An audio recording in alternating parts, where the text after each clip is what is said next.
Welcome to Happy Homes and Gardens. I'm your host. My name is Daphne Royce. I am a real estate broker, architecture, and interior designer.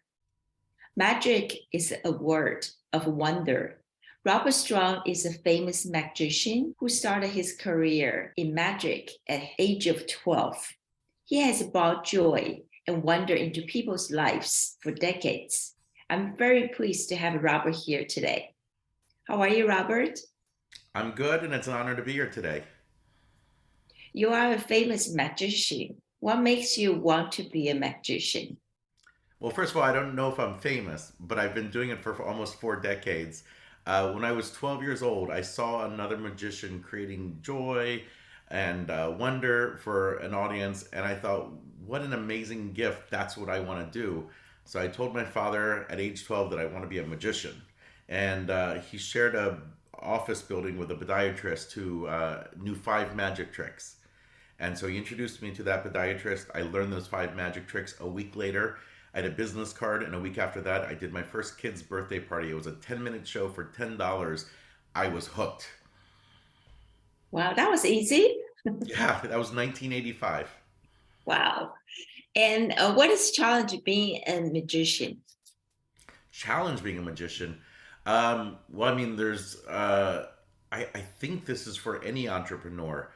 When you're a magician or an entrepreneur, you wear every hat. So for me, I'm the lighting designer, I'm the sound person, I'm the costume designer, I'm the writer, I'm the performer, I'm the director, I'm the booker, I'm the marketing person, I'm the collections person, I'm the accounting and tax person that deals with taxes. I do everything from public relations and media and press. I do all of that myself. So I wear every hat. So you kind of have to have a little bit of knowledge in everything from buying ads to, just customer service and following up with people and just you really can't outsource that because I'm the product and no one else can care about the product as much as me. So, like every entrepreneur, you wear all the hats. So is there science behind magic? Is there science behind magic? The magicians have reverse engineered the science behind magic before science was even a word or existed. Magicians for hundreds of thousands of years have been the ones that were either, well, you're on one of two sides. You're deceiving people. If you're on the side of con artist, a liar, a deceiver, that's the black hat or the bad side. But then if it's for entertainment, if it's for the joy of other people, that's the magic of it. And magicians have basically hacked humans, reverse engineered how their brain works before there was a study of psychology or sociology or neuroscience. So they understood where people's focus and attention is or are, and they're able to do things right under people's noses that fool them, even though their eyes are looking right at them. So magicians, I'll give you an example if that's okay. Let me get a playing card out. Sure. So this is where I take the 9 of diamonds and I vanish it, and then I make it reappear. How did you do that? I will tell you how I did this. And hopefully, anyone who's watching this will not only give it a try, but they'll also have an understanding of how difficult it is when people manipulate objects. And this is just one playing card. I know magicians that do this with an entire deck of cards and they bring back the cards one at a time. So, what I'm doing is a small motion of vanishing the card by placing it behind my hand, Okay. and then I bring it back. But magicians understood Okay. that the brain is has a very low CPU, meaning it has the process speed and the power is low, and so the brain has to choose one thing to focus on. It can't choose two things at the same time. So what the magicians learned thousands of years ago is that this large motion hides the small motion. And the reason is the human brain, through Darwinian evolution, has evolved to focus on the big motion, the big tiger or bear charging towards you. If you focus on that, your genes are going to survive and you're going to pass them on. But if there's a small leaf falling out of the tree at the same time and you focus on that, you die and you don't pass your genes on. So the human brain has evolved to focus on the large motion and not see the small motion. And with that, we can create the illusion of magic. So I just combine them at the same time, and it looks and feels like magic. That's just one example. I'll give you more Okay. throughout the call. From that, how do you hold the car so securely in your between your fingers. I couldn't do that. It is simply repetition. I don't have Teller's quote handy. It's in my book, but Teller from Penn and Teller has a fantastic quote, and it's something along the lines of sometimes magic is someone spending more time and energy than is reasonably expected.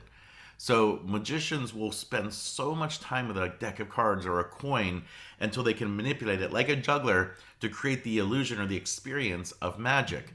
So it's just purely repetition. If I give you a new shaped toothbrush that's completely different than one you've ever used before, you're going to have trouble holding it, getting it on your teeth, and not missing and all that.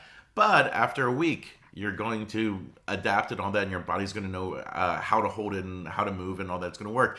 Same like when you move into a new house, you can't find the light switch, but after a month, the lights can be off, and you know exactly where the light switch is because of the pure repetition. So this is not doing it hundreds of times; it's literally doing it tens of thousands of times, and that's what a magician does. They'll put a lot of energy and work into something that's invisible to the person who experiences it so that the experience feels like magic. A good salesperson, a good customer service person, a good hospitality person, all the work is invisible to the person who enjoys it. So when you check into a hotel or you buy a house and everything just works, it feels like magic, but what they don't see is all the hard work that goes in behind it. And that's what they're kind of paying for, is an experience where it just feels like magic. It just works. And that's the job of I think, a great magician or a great customer service person or a great real estate person or a great hospitality person. Any type of service, I think, the experience should feel like magic.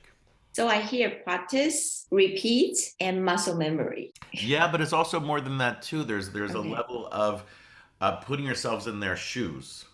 In other words, going from their experience. So, and if I were to do this, I'm going to stay on this one for us so I don't expose too much magic. If I do this poorly and I get the angle wrong, you see the card. So what I have to do is I have to go, what's your perspective? What's your point of view? And I've got to understand what your experience is.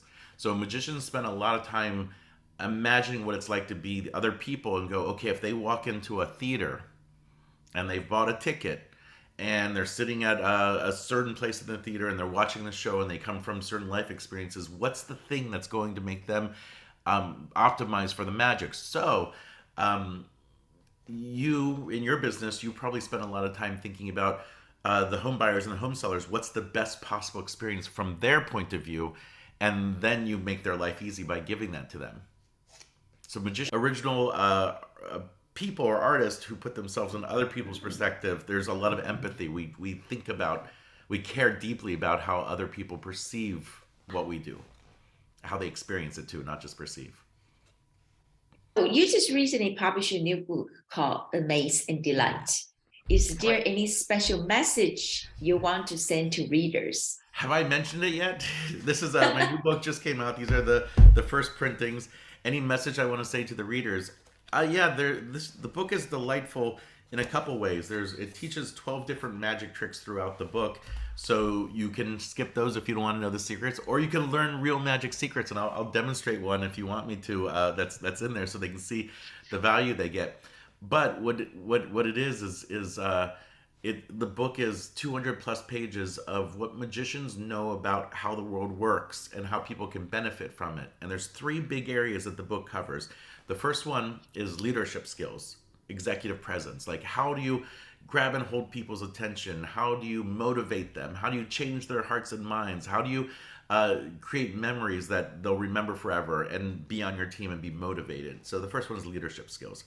The second one is creating a culture, a work that people just love. And magicians spend a lot of time creating these delightful little moments. If you string those concepts together, you can create a workplace that people look forward to coming to.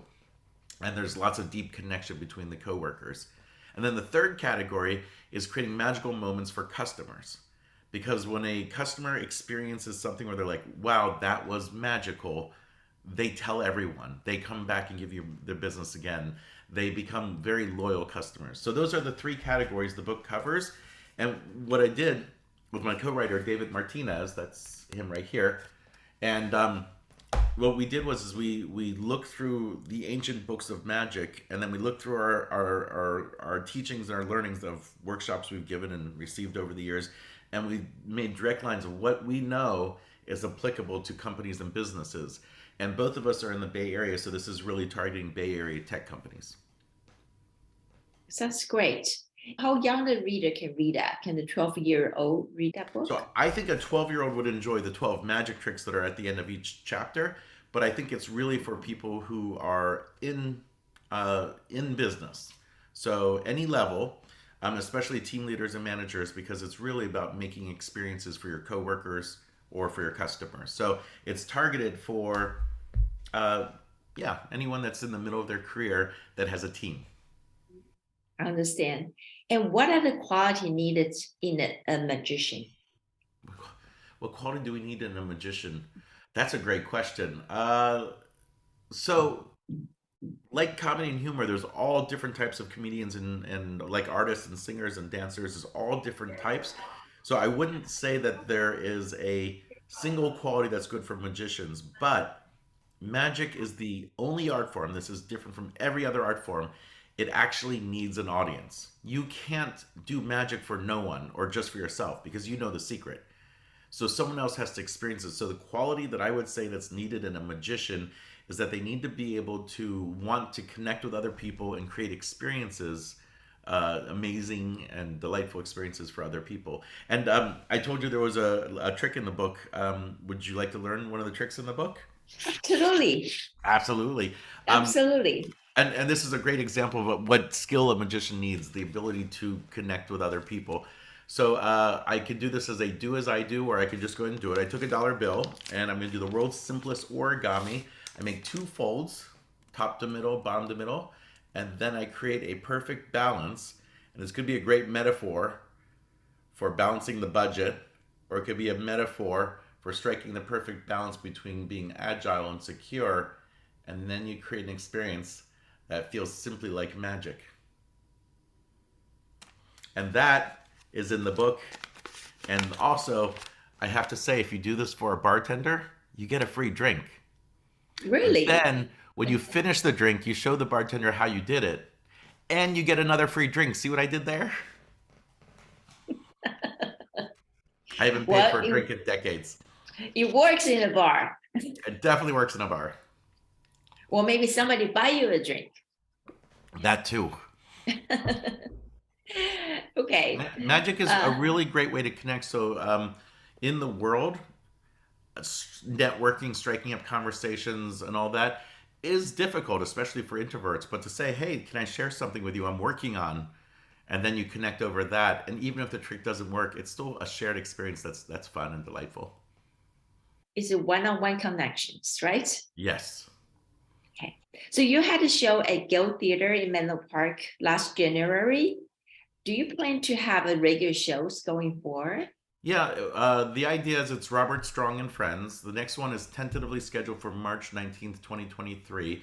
We're hoping to do it, make it a monthly event and maybe eventually more frequent. And the idea is that I've got a 4 decade career traveling the world. I've performed in all 50 states and over 50 countries. And I've made connections with some of the most amazing comedians and performers, artists, magicians, jugglers, and musicians. And the idea is I want to bring my relationships that I've made over the past 40 years and invite my friends to come entertain Menlo Park. And the first one was fantastic. We had Don Friesen close the show, and his laughs per minute is incredible. And look him up. He's got a Showtime special. And what's great is his work is perfectly clean. And then we had Andrew Evans, local illusionist, Kevin Blake, he's a local mentalist, and then we had David Roth was one of our comedians, and then we had our musician Snubby J, and I emceed and host the show. And the idea was every 15 minutes there was just something new and fun that people had never seen before. And the next one, I'm not allowed to say who's in the show yet, but I'm very excited. Well, I'm definitely going to buy a ticket for that show. March 19th? March 19th, Sunday. Okay. All right. I would definitely go. And also like to know improv and improvisation is important for a magician. Can you tell us why? I think improv is important for everyone. Improv, if you've ever had a conversation where it's not scripted, that's improv. So it's really about just being in the moment, being relaxed, connecting with people, being honest and authentic, making other people look and feel good, taking great care of yourself, not judging yourself or judging anyone else, and just having fun. So improv is not necessarily what you see on TV where it's comedy, which that is part of improv. There's theatrical improv, there's comedy improv, there's the Olympics of improv where you play games and you win or lose and all that. But improv is really just about being yourself, liking yourself, relaxed and enjoying, and not trying to be anything you're not. Okay. I actually watched your show on CW channel last Friday with Penn and Teller in Las Vegas. Yes. Please tell us more about the show. What an honor! So this was the ninth season of Penn and Teller Fool Us. It's a TV show where the two legends, Penn and Teller, you try to trick them or fool them, and it's very difficult because they know magic better than anyone. And I was on the show Friday, February 10th, and it went really well. You got to watch it to see if I fooled them or not. I do have the trick that actually got me on the show, and I'd love to show that to you if you have a moment. That one actually fooled the producers and the magicians that are producers and behind the scenes and all that. But it's a card trick, so they asked me to do something that wasn't a card trick. And what I love is that Penn and Teller are lifting up magic and magicians and creating an amazing legacy. Everybody who's on the show has an amazing time, and everybody's made to look good and feel good and all that. I'm very proud of what I did, but may I show you the one that got me on the show? Yes. Daphne, I'm going to give you the power to be the magician. I'm not even going to do the magic. A simple snap of my fingers, and you now can predict the future. I've got a deck of cards. This is the Joker. Jokers are red and black, but cards come in two colors. Hearts and diamonds are red. Clubs and spades are black. Daphne, what color is the next card, red or black? Red. You are correct. I'm going to ask you to please hold your applause. Okay. That's just one. But if you get it right a second time, then a third time, the fourth time, by the time you hit 5 times, you're going to think, maybe I, Daphne, really have magical powers. So, Daphne, what color is the next card, red or black? Red. That's amazing. You're correct. It is a red card. Oh my gosh. That's just two. Let's go a little faster now that you have the hang of it. What color is the next card? Red. Red. That is correct. Next one. Red. You are absolutely correct. It is red. Next one. Red again. Do you want to change your mind to black? No, you are correct. It is a red card. Let's Oh do my 5 more. gosh. Let's do 5 more. Okay. Black. Black, you are correct. Red. Let's do 3 more. Black, red, black. Black, red, black. Okay. All right. I don't know how you do that, but that was impressive. So I'm very proud of this one because even though this is based on other ideas that have come before it, this is something that I've created and has mostly fooled magicians. There's maybe 1 or 2 magicians I have not fooled, but it's pretty cool stuff. It is pretty cool stuff. I don't know how you did it, but That feeling that you're feeling right now, that wow experience, that like, wow, this is why people bring us to events, because they want people to remember the event and they want them to experience the wow. When you go to events, you go, oh, there's going to be food there, there's going to be entertainment there, there's going to be music, there's going to be people and all that, and you move through the event and then you leave. But when you have a magician there, it stops time. It creates memories that last forever, and people leave going, wow, and they have a story to tell. so did you ever made a mistake? All the time. Mistakes are gifts. So when you're relaxed and you're in the moment and you're connecting with people, when you make a mistake, it makes you real to them. And then you just relax and lean into your improv experience and you use your animal brain and you say and you do things. And over time, 99% of the time, you create something that's even better. So I see mistakes as gifts from the performing gods. And when everything goes just right, it's just another show. But when something goes terribly wrong, that's when you go on an adventure with your audience, and they're with you at every moment. If you're likable and you have charisma, and if you're likable, if they don't like you, you lose them. So one of the things magic teaches is how to be likable and connect with people, and it's by reading them and reading their body language and their skill, reading their body language and reading them. Magic teaches you how to read a room, to be in the moment, and how to really connect with people. Okay. It sounds exhausting to me. Like you have to constantly know every moment what you're doing in the room. It is actually what a magician does is they have an awareness of where people's focus and attention are at all times, and it's a blessing most of the time. Sometimes it's a curse to always know where people's focus and attention is or isn't. What's great about magic is magic works on all audiences except three categories. It doesn't work on very little kids who haven't had a chance to learn social cues, so little kids. It doesn't work on drunks because their inhibitions are gone and they're not following social cues and all that. And thirdly, sociopaths, Oh, that's an interesting one. which is often Yeah. executives. So if someone is not following my misdirection and they're not following my focus and where I'm sending their attention and they're looking me right in the eye and not where the magic is supposed to be, you know it's a pretty quick test that they are a little kid, drunk, or sociopath. But how would you react if that's the situation? You're not going to trick or fool them. Sometimes you have to use brute force to send Mhm. their attention somewhere else, or you call them out on it, or you just let it happen. But they'll look right at you. In magic, it's called burning you. They stare right at you, they burn you, and you're not going to trick or fool them. Because magic is all about manipulating their attention. And if they're unmanipulatable, I think I just made up a word. If they're unmanipulatable, then they won't experience magic. Interesting. Well, I guess I'm not one of them That's because I okay. always been tricked. That's a good quick test. Maybe we should talk to HR and have the sociopath test with magic. You know what? That's actually not a bad idea. But sometimes you might need a sociopath. I gotta imagine that I couldn't cut into somebody as a surgeon, so maybe you need someone that's on the spectrum. Not calling surgeons sociopaths, but you need a certain ability to cut into somebody and not like actually feel the pain every time you do it. So maybe there's something there that it's necessary for certain careers. Wow, I think we just lost all your surgeons. Sorry. Don't worry. I will invite them to your show. Okay, good. What do you like to do other than magic and writing? So what do I like to do? So I met my wife ballroom dancing, salsa dancing. So I love salsa, swing, and all the different partner dances. Improv is something that I get together with friends and we play improv games, and it keeps the brain sharp. What else? I've got a brand new baby, so she's 8 weeks old. Her name's Robin. She's out on a walk right now with her mom, and right now I'm spending a lot of time with her.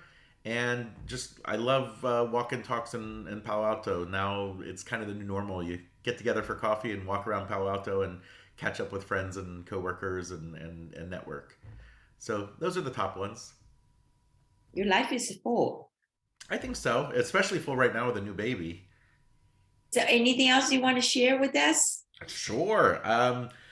In the book, I guess we'll go back to that because that's the newest biggest thing. Uh, I mentioned that it teaches magic tricks, and I'd love to show you another one before the call's over. But what we do is we define what amazement is and what delight is and what a culture of happiness is in the book. And I think that's super important so that everybody's on the same page. And then we talk about how magicians do it. And the first biggest concept in the book is before the show starts. So what we do is, as magicians, we do 90% of the work before the audience even arrives to the theater. And this is applicable to any good app or any good business or any good entrepreneur. If you front load the work, then when you're actually dealing with the customer, the people who are giving the money, they don't see all the work. Everything just kind of works. And then the second section is talking about setting the stage and is talking about magicians are the ultimate storytellers. We tell stories with visual magic and with props. Everything is kind of a metaphor. And we take the brain on a journey. And storytelling is really how humans communicate. They don't really connect over lists or diagrams or statistics and all that. There's got to be a story within those lists and those diagrams and those statistics. And it gets stored in another part of the brain. People can recall stories. So magicians are teaching you how to create emotions from stories. And then we talk about how we grab and hold attention and manage their attention. Attention is really the thing that I think is most valuable right now because we're in what do they call it an attention uh, uh, Facebook is trying for your attention, Instagram's trying for your attention, TikTok's trying for it's an attention economy. And so magicians understand how the human brain works and understands how to grab and hold people's attention.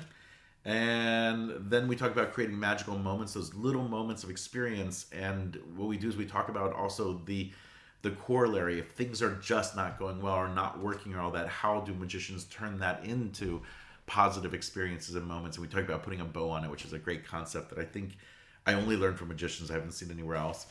And then we have a section on humor. Humor is an important way for people to connect. And I give people 5 ways to create humor in the workplace that HR will love.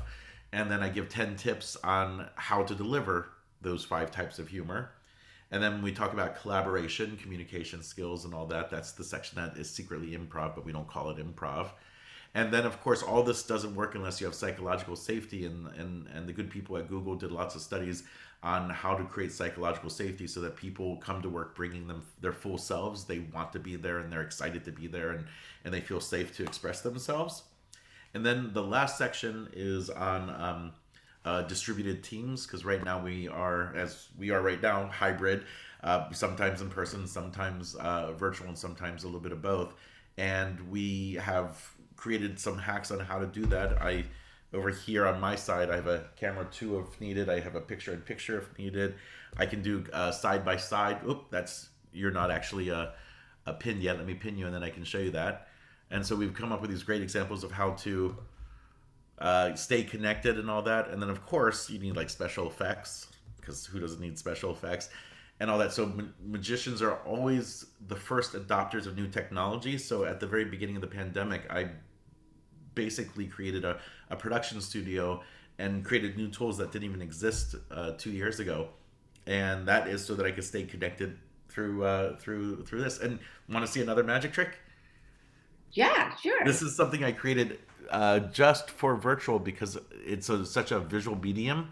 So I had to create something that they could see with their eyes and not believe, where I literally remove a hole from a playing card and put it into a new position.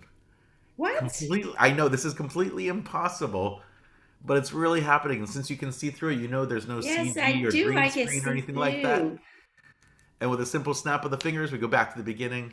And that shows you that what magicians have done is they've always looked at what is needed in that moment in time, and they've Okay. always used cutting edge technology that's not even launched to the public yet, to create these kind of magical experiences. So magicians are early adopters of new technology, and they are always paying attention to what's going on in the world, and integrating that into their magic.